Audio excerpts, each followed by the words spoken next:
जय जगन्नाथ। आपण मानंकु मोर हृदय भरा नमस्कार। आसंतु शुणिबा श्रीमद् भगवद गीतार द्वितीय अध्याय श्लोक 68 और 69 सविशेष व्याख्या। व्याख्याटी शुणिबा सहित से महाप्रभु उद्देश्य जय जगन्नाथ और जय श्रीकृष्ण कमेंट बॉक्स लिखि दियंतु। ओम श्री परमात्मने नमः। पूर्व श्लोक अयुक्त पुरुषर निश्चयात्मिका बुद्धि न हेबार कारण विषय भगवान कहिले। एबे युक्त पुरुषर स्थिति वर्णना करने निमंते यही श्लोकटी कहउछंती। तस्माद्यस्य महाबाहो निगृहीतानि सर्वशः इंद्रियाणींद्रियार्थेभ्यः तस्य प्रज्ञा प्रतिष्ठिता।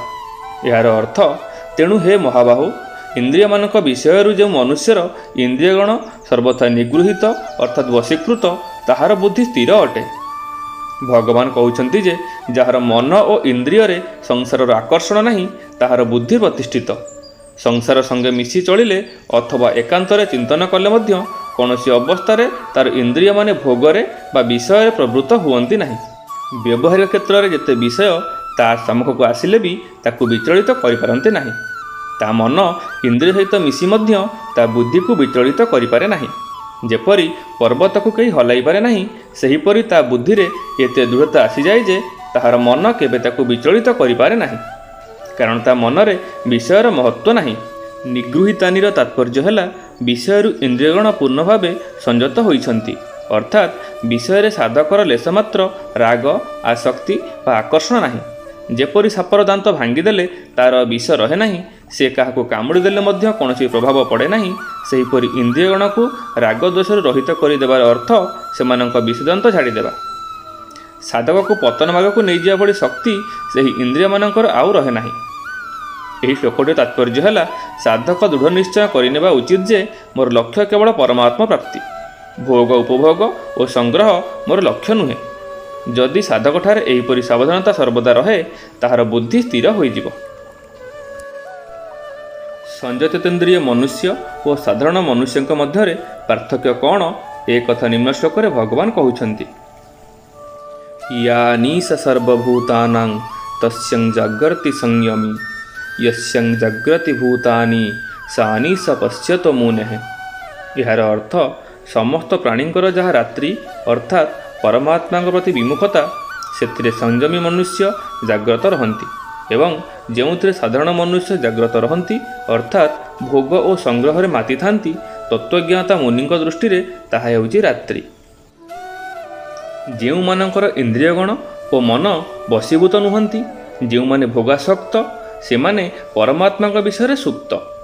परमात्मा कौन, तत्वज्ञान कौन, आमे दुख कहीं पाउछु, संताप और जलन कहीं होउछि, आमे जहाँ सब करुछु ताहार परिणाम कौन हेब, ए सब दिग को दृष्टि न देबा ही रात्रि अर्थात सेमानक पई अंधार।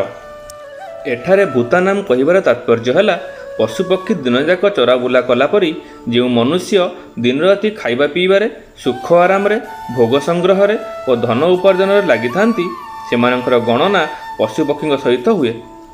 कारण परमात्मा तत्वर विमुख होइथिबारु पशुपक्षी और सही मनुष्य मध्य कौनसी अंतर नहीं। उभय परमात्मा विषय सुप्त। मनुष्य और पशुपक्षी मध्य जदि कौनसी अंतर थाए ताहा हेउछि एतिकि जे पशुपक्षी आदिଙ୍କଠାରେ विवेक शक्ति एते जाग्रत नथिबारु सेमाने चराबुलारे व्यस्त थांती एवं मनुष्य ठारे भगवत कृपारु सेही विवेक शक्ति जाग्रत थिबारु से निजर कल्याण प्राणी मानकर सेवा और परमात्मा प्राप्ति करि पारिबो। किंतु सेही विवेक शक्तिर दुरुपयोग करी पदार्थ संग्रह करिबारे और से सब को भोग करिबारे लागि जाए। फलरे से संसार पई पशुमानଙ୍କ ठारु मध्य अधिक दुखदायी हुए। बिचरा पशुपक्षींकर जेतिके पेट पूरी जाए सेमाने सेतिकी खाआंती, सेमाने संग्रह करती नहीं। किंतु मनुष्य को जेउठी जहा किछि मिले कामरे आसु बा न आसु से ताकू संग्रह करि पकाए एवं अन्य मानक कामरे आसीबारे बाधा दिए। मनुष्य पई रात्रि होइथिबा बेले अर्थात साधारण मनुष्य परमात्मा दिगरु और कल्याण दिगरु विमुख होइथिबा बेले संयमी मनुष्य जाग्रत रहे। जी इंद्रिय और मन को वशीभूत करिछि भोग और संग्रह आसक्त नुहे, परमात्मा जार एकमात्र ध्येय से हेउछि संयमी मनुष्य। परमात्मा तत्व को निज स्वरूप को और संसार को यथार्थ रूपे जानिबा ही ताहार रात्रिर जाग्रत रहिबार अर्थ। ଯେଉଁମାନେ ଭୋଗ ଓ ସଂଗ୍ରହରେ ସାବଧାନ ରହନ୍ତି, ପଇସା ପଇସାକର ହିସାବ ରଖନ୍ତି, ଜମିବାଡ଼ିର ଏକ ଏକ ଇଞ୍ଚ କଥା ମଧ୍ୟ ମନେ ରଖନ୍ତି, ନ୍ୟାୟପୂର୍ବକ ହେଉ ବା ଅନ୍ୟାୟପୂର୍ବକ ହେଉ ଯେତେ ଅଧିକ ଟଙ୍କା ମିଳେ ସେଥିରେ ସେମାନେ ଅଧିକ ଖୁସି ହୋଇଯାଆନ୍ତି ଯେ ଯାହା ହେଉ ମୁଁ ଏତେ ଧନ ସଂଗ୍ରହ କଲି, ମୋତେ ଏତେ ଲାଭ ମିଳିଗଲା, ଇତ୍ୟାଦି ଇତ୍ୟାଦି। ଏହିପରି ସେମାନେ ସାଂସାରିକ କ୍ଷଣଭଙ୍ଗୁର ଭୋଗ ଏକତ୍ରିତ କରିବାରେ ଏବଂ ଆଦର ସତ୍କାର, ମାନ ବଡ଼ିମା ଆଦି ପ୍ରାପ୍ତ କରିବାରେ ହିଁ ଲାଗିଥାନ୍ତି। ଏସବୁ ବିଷୟରେ ଅତି ସାବଧାନ ରହନ୍ତି। ଏହା ହେଉଛି ସେମାନଙ୍କର ଜାଗ୍ରତ ରହିବା।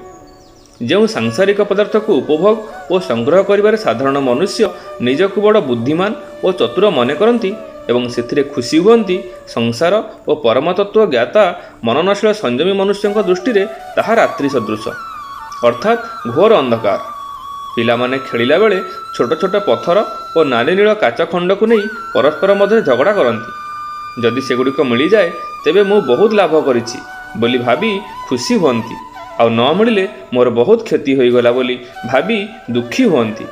କିନ୍ତୁ ଯାହା ମନରେ ପଥର ଓ ଭଙ୍ଗା କାଚ ପ୍ରଭୃତିର ମହତ୍ତ୍ୱ ନାହିଁ, ସେପରି ବୁଦ୍ଧିମାନ ବ୍ୟକ୍ତି ଜାଣେ ଯେ ଏହି କାଚ ଓ ପଥର ମିଳିଲେ ଲାଭ କ'ଣ ଆଉ ନ ମିଳିଲେ କ୍ଷତି କ'ଣ।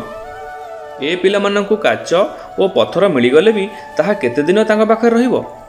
ଭୋଗ ସଂଗ୍ରହରତ ମନୁଷ୍ୟ ଭୋଗ ସଂଗ୍ରହ ପାଇଁ ଝଗଡ଼ାଝାଟି, ମିଥ୍ୟା, କପଟ, ବିଶ୍ୱାସଘାତକତା ଆଦି କରନ୍ତି ଏବଂ ଭୋଗ୍ୟ ସାମଗ୍ରୀ ସଂଗ୍ରହ କରି ପ୍ରସନ୍ନ ହୁଅନ୍ତି ଓ ଖୁସି ହୁଅନ୍ତି ଯେ ମୁଁ ବହୁତ ଲାଭ ଉଠେଇଲି। କିନ୍ତୁ ସଂସାରକୁ ଓ ପରମାତ୍ମ ତତ୍ତ୍ୱକୁ ଜାଣିଥିବା ମନନଶୀଳ ସଂଯମୀ ମନୁଷ୍ୟ ପରିଷ୍କାର ଦେଖେ ଯେ ଭୋଗ, ଆଦର ସତ୍କାର, ସୁଖ ଆରାମ ଇତ୍ୟାଦି ମିଳିଗଲା ତ କ'ଣ ହୋଇଗଲା? ବହୁତ ଖାଇ ପିଇ ଭଲ ଭଲ ବେଶଭୂଷା ଧାରଣ କଲା ତ କ'ଣ ହୋଇଗଲା? ଏଥିରୁ ମନୁଷ୍ୟକୁ କ'ଣ ଲାଭ ମିଳିଲା? ଏଗୁଡ଼ିକ ମଧ୍ୟରୁ କ'ଣ ବା ତା ସାଙ୍ଗରେ ଯିବ? ସେ କେତେଦିନ ପର୍ଯ୍ୟନ୍ତ ବା ଏହି ଭୋଗ୍ୟ ସାମଗ୍ରୀ ଗୁଡ଼ିକୁ ସାଥିରେ ରଖିପାରିବ? ଏହି ଭୋଗରୁ ଉତ୍ପନ୍ନ ବୃତ୍ତି କେତେଦିନ ଯାଏ ରହିବ? ଏହିଭଳି ପ୍ରାଣୀଙ୍କର ଜାଗରଣ ସେହି ସଂଯମୀ ମନୁଷ୍ୟ ଦୃଷ୍ଟିରେ ରାତ୍ରି ସହିତ ସମାନ। ସେହି ମନନଶୀଳ ସଂଯମୀ ମନୁଷ୍ୟ ପରମାତ୍ମାଙ୍କୁ, ନିଜ ସ୍ୱରୂପକୁ, ସଂସାରର ପରିଣାମକୁ ଜାଣେ, ଆଉ ଏହା ମଧ୍ୟ ଭଲ ଭାବେ ଜାଣେ ଯେ କେଉଁ ପଦାର୍ଥ କାହା ହିତରେ ଲାଗିପାରିବ ଓ ଏହାଦ୍ୱାରା ଅନ୍ୟମାନଙ୍କୁ କେତେ ଲାଭ ମିଳିବ। ସେ ପଦାର୍ଥ ଗୁଡ଼ିକୁ ଯଥୋଚିତ ସଦୁପଯୋଗ କରେ ଓ ସେଗୁଡ଼ିକୁ ଅନ୍ୟର ସେବାରେ ବିନିଯୋଗ କରେ। ଯଦି ଆମର ଦୃଷ୍ଟିଦୋଷ ଥାଏ ତେବେ ଆକାଶକୁ ଚାହିଁଲେ ତାହା ଜାଳି ଜାଳୁଆ ଦେଖାଯାଏ ଏବଂ ଆଖି ବନ୍ଦ କରିବା ପରେ ମଧ୍ୟ ମୟୂର ପୁଚ୍ଛ ଭଳି ଜାଲ ଦେଖାଯାଏ। କିନ୍ତୁ ସେସବୁ ଦେଖାଗଲେ ମଧ୍ୟ ଆମ ବୁଦ୍ଧିରେ ଦୃଢ଼ ନିଶ୍ଚୟ ରହିଥାଏ ଯେ ଆକାଶରେ ଜାଲ ନାହିଁ। ସେହିପରି ଇନ୍ଦ୍ରିୟ ଓ ଅନ୍ତଃକରଣ ଦ୍ୱାରା ସଂସାର ଦେଖାଗଲେ ମଧ୍ୟ ମନନଶୀଳ ସଂଯମୀ ମନୁଷ୍ୟର ବୁଦ୍ଧିରେ ଅଟଳ ନିଶ୍ଚୟ ରହେ ଯେ ପ୍ରକୃତରେ ସଂସାର ନାହିଁ, କେବଳ ପ୍ରତୀତ ହେଉଛି। ସାଂସାରିକ ମନୁଷ୍ୟ ଦିନରାତି ଭୋଗ ଓ ସଂଗ୍ରହରେ ଲିପ୍ତ ରହନ୍ତି, ତାହାକୁ ମହତ୍ତ୍ୱ ଦିଅନ୍ତି, ସାଂସାରିକ କାର୍ଯ୍ୟରେ ଅତି ସାବଧାନ ଓ ନିପୁଣ ହୁଅନ୍ତି, ନାନା ପ୍ରକାର କଳାକୌଶଳ ଶିକ୍ଷା କରନ୍ତି, ବିବିଧ ଆବିଷ୍କାର କରନ୍ତି, ଲୌକିକ ବସ୍ତୁ ପ୍ରାପ୍ତିରେ ନିଜର ଉନ୍ନତି ମନେ କରନ୍ତି, ସାଂସାରିକ ବସ୍ତୁର ମହିମା ଗାନ କରନ୍ତି, ସର୍ବଦା ଜୀବିତ ରହି ସୁଖ ଭୋଗିବା ଉଦ୍ଦେଶ୍ୟରେ ବଡ଼ ବଡ଼ ତପସ୍ୟା କରନ୍ତି, ଦେବଗଣଙ୍କର ଉପାସନା କରନ୍ତି, ମନୁଜପ କରନ୍ତି, ଇତ୍ୟାଦି ଇତ୍ୟାଦି। ମାତ୍ର ଜୀବନ୍ମୁକ୍ତ ତତ୍ତ୍ୱଜ୍ଞ ମହାପୁରୁଷ ଓ ପ୍ରକୃତ ସାଧକଙ୍କ ଦୃଷ୍ଟିରେ ତାହା ସମ୍ପୂର୍ଣ୍ଣ ରାତି, ଅନ୍ଧକାରମୟ ଏବଂ ତାହାର ସାମାନ୍ୟ ବି ମହତ୍ତ୍ୱ ନାହିଁ। ତାଙ୍କ ଦୃଷ୍ଟିରେ ବ୍ରହ୍ମଲୋକ ପର୍ଯ୍ୟନ୍ତ ସମଗ୍ର ସଂସାର ଅବିଦ୍ୟମାନ। ସଂସାରୀ ଲୋକେ ସଂସାରରେ ଲିପ୍ତ ରହନ୍ତି ଏବଂ ଏହା ହିଁ ସବୁ କିଛି ବୋଲି ମନେ କରନ୍ତି। ପାରମାର୍ଥିକ ବିଷୟ ଆଡ଼କୁ ସେମାନଙ୍କର ବୁଦ୍ଧି ଯାଏ ନାହିଁ।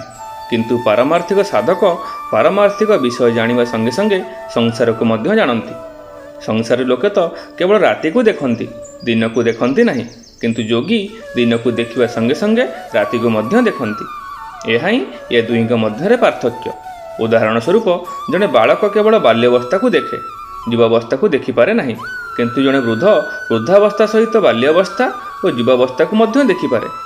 ଟଙ୍କା ଏକତ୍ର କରୁଥିବା ମନୁଷ୍ୟ ଟଙ୍କାର ତ୍ୟାଗ କଥା ଜାଣିପାରେ ନାହିଁ, କିନ୍ତୁ ଟଙ୍କା ତ୍ୟାଗ କରିଥିବା ମନୁଷ୍ୟ ଟଙ୍କା ଏକତ୍ର କଥା ଜାଣିପାରେ ଓ ତ୍ୟାଗ କଥା ମଧ୍ୟ ଜାଣିପାରେ।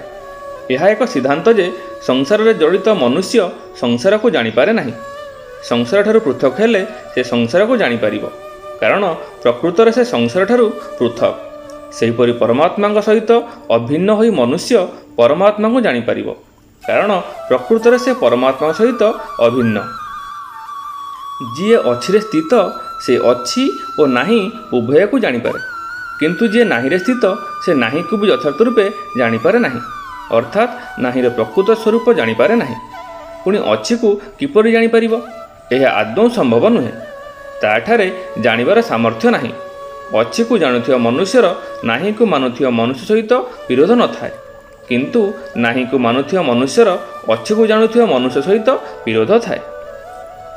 ଜ୍ଞାନୀ ଗୁଣୀମଣ୍ଡଳୀ ଓ ସଜ୍ଜନ ମଣ୍ଡଳୀ, ଆପଣମାନେ ଶୁଣୁଥିଲେ ଶ୍ରୀମଦ୍ ଭଗବତ୍ ଗୀତାର 2ୟ ଅଧ୍ୟାୟ ଶ୍ଲୋକ 68 ଓ 69ର ସବିଶେଷ ବ୍ୟାଖ୍ୟା। ଆପଣମାନଙ୍କୁ ଅଶେଷ ଅଶେଷ ଧନ୍ୟବାଦ। ସେହି ପରମାତ୍ମାଙ୍କ ଶ୍ରୀଚରଣରେ ସମସ୍ତଙ୍କ ମଙ୍ଗଳ କାମନା କରି ରହୁଛି। ଜୟ ଜଗନ୍ନାଥ, ଜୟ ଶ୍ରୀକୃଷ୍ଣ।